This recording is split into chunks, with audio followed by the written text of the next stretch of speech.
Outside the Etihad Stadium, just seeing Manchester United lose the Manchester derby 3-1 to Manchester City. I'm here with Charlie. Charlie, I think the first time we ever spoke to you on this channel, you were this spot.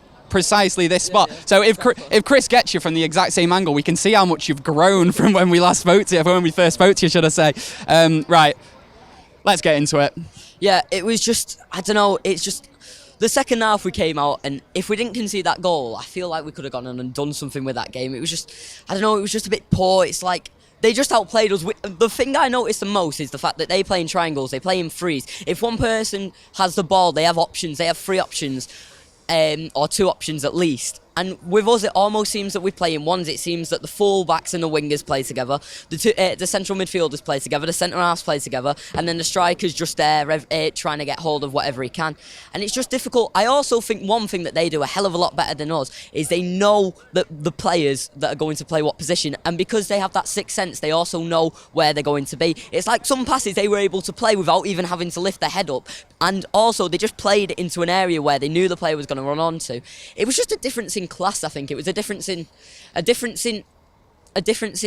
a team that's played together a lot, and then a team that's a lot of chop and change, which is what we are at the moment, because we're almost trying to find that system too much. It reminds me of when I play Football Manager and I'm struggling a couple games and I keep changing the system up and it just doesn't work. Makes it worse. Yeah, exactly. You have been there. Yeah, you have to. I think we all have. You just have to try and stick with it until it comes out. And if you do believe in something like a philosophy, which I hate using that word because of its reference. Mate, I've not heard that word since Van Gaal was it. But if you do stick to it, I think it will come good. And especially under Mourinho, a manager who's been there at the top and has been and won trophies. I know that football's evolved, and I know that Pep Guardiola has just showed us that football's evolved. We got outclassed today, outworked today, and outpassed today. What is the problem that we don't actually have a philosophy at the moment at all? We don't have a style of football. I think so, because yeah, you can argue that we'll park the bus, but then what are we going forward? Yeah, we like to. Mate, we're not parking the bus this season. We've had a terrible defence. Exactly. I mean, last year we were so good in terms of how many clean sheets we kept. I think David De Gea kept the most in the entire Premier League. But this season it's just been the exact opposite, and it's really weird to see. I do think, although, the thing that has come out of these last couple of games, Lindelof has turned into a stellar defender. He might not have had the best game today, but still, he has turned incredible for me recently. Do you think he was that good today, Lindelof? No. I think he was all right. But I think when you've got that much pressure coming onto you and that good players and that much movement around you, it must be so difficult to defend. These players, though, you're looking at the United lineup beforehand, and you're actually thinking how many of these are actually getting in City's team. Like, you know, players like Lindelof, and then you look at the midfield, mate. It was Matic, Herrera, and Fellaini, of course. What did you think of that midfield? And do you think that has? You mentioned the passing earlier on, and how that was poor. I mean, when you're starting with a midfield like that, I'm going to keep it real with you. When I was talking to Angus during the game, it felt almost as if we were trying to bypass the midfield because we didn't have anyone we trusted to play the ball in there.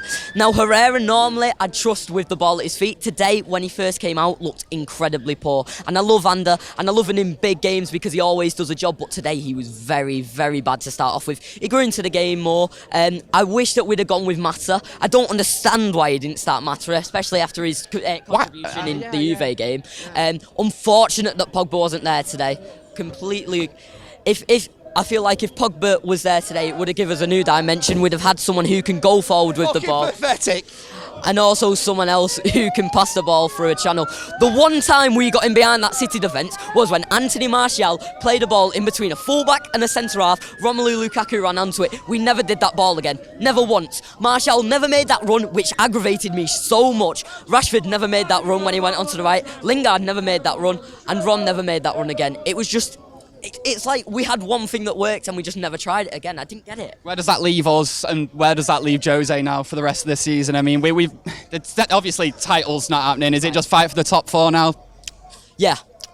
But my struggle here is, what are we going forward? Completely. I'm thinking about the next 5 years. What are we? City know what they are. City are a passing side that go forward, that are fluid, that have got great players tied down into incredible contracts. We've got David De Gea's contract running out. We've got Anthony Martial's contract running out.